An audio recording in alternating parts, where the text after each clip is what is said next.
Hello, this is Pradeep Kumar, Professor. Welcome you to the presentation on various aspects of irrigation engineering. I am sure it will stand to the expectations of students appearing for semester examinations and various competitive examinations and interviews. For the sake of convenience and lucidity, various concepts and aspects of irrigation are presented under 21 subheads as separate lectures as listed in the tables. Each presentation is in conversational mode with stress on the concepts and field application. Now, let us proceed with the third lesson, irrigation systems. From the discussion we had in first two lessons, that is necessity of irrigation, advantages and ill effects of irrigation, we are convinced beyond doubt that irrigation is a must in general in all the tropical countries, in particular in populous country like India. Since irrigation involves a huge amount of physical, material, human and financial resources including a lot of time, it is mandatory to develop an irrigation system. Now, what is irrigation system?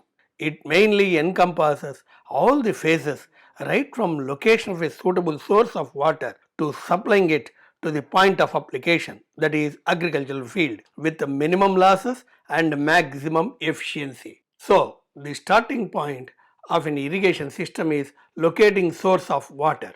Various sources of water are surface sources like rivers, lakes, reservoirs and roof water, including spate, groundwater, springs and wells and canals.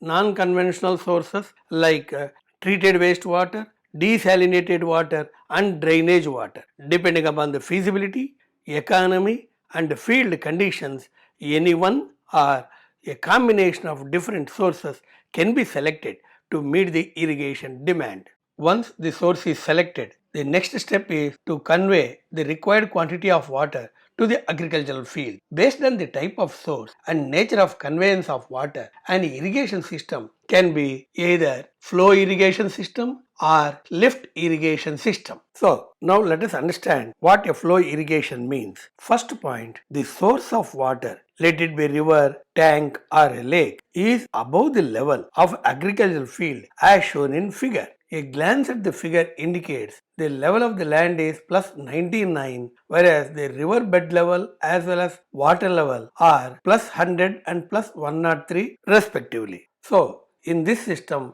water is conveyed to the land by gravity flow using a canal system. If any raised ground, just like a hill or a mound, comes across the path of the canal, siphonic action is used to overcome the obstacle and to maintain the continuity of the flow. Now, let us discuss second type of irrigation system, that is lift irrigation system. As the name indicates, in this case, source of water is at lower level compared to agricultural land level and water is lifted by some mechanical means using either pumps or bulls or some mechanism.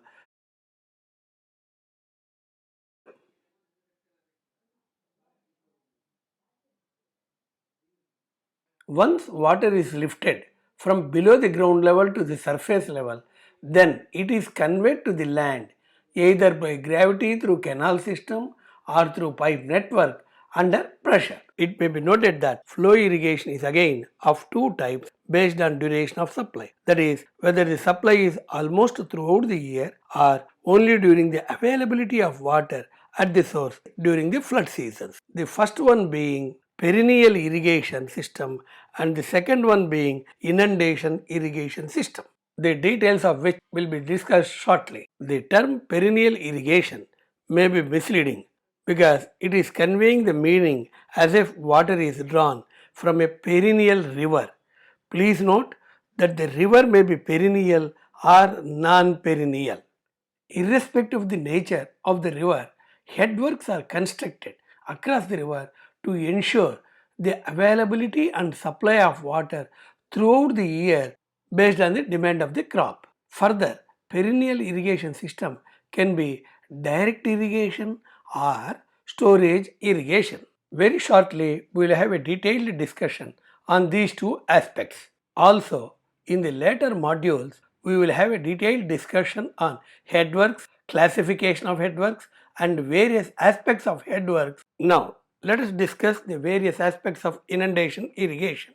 Availability of abundance quantity of water over a very short period, such as days or weeks, is not uncommon in many tropical countries, especially in India. Construction of major headworks will be uneconomical. At the same time, water cannot be wasted when there is a possibility to use it, especially for irrigation. In such situations, the adjacent lands are inundated with this water available over a short duration. This causes thorough saturation of land for raising one crop. It may also need sometimes supplemental waterings. This method of irrigation is used mostly in delta regions where occurrence of floods is very high. This method is also known as flood irrigation or seasonal irrigation, as water is available in large quantities only for short duration or only during seasons. As discussed just now, a perennial irrigation system can be a direct irrigation system or storage irrigation system. We know the prime source of water supply is a river. However, a river can be a perennial river or a non-perennial river. In the case of perennial rivers, though water is available throughout the year, during the minimum flow conditions, that is dry weather flow conditions, its quantity or depth or both may be inadequate to meet the irrigation demand. Here, storing of water is not the issue, but ascertaining the required discharge or required depth in the river is the problem. So, as shown in figure, diversion headwork spanning across the river is built to ensure discharge or depth of flow into the irrigation canal. As there is no storage and direct diversion from the river, this method of irrigation is known as direct irrigation. In the case of a non-perennial river, flow is seasonal and is also erratic. Large volumes of water will be available in the river for a very short span of 3 to 4 months, that too not continuously. As the final destination of any river is a sea, all this water will find its way into the sea if no arrangement is made to store the water. This stored water is then supplied through canal systems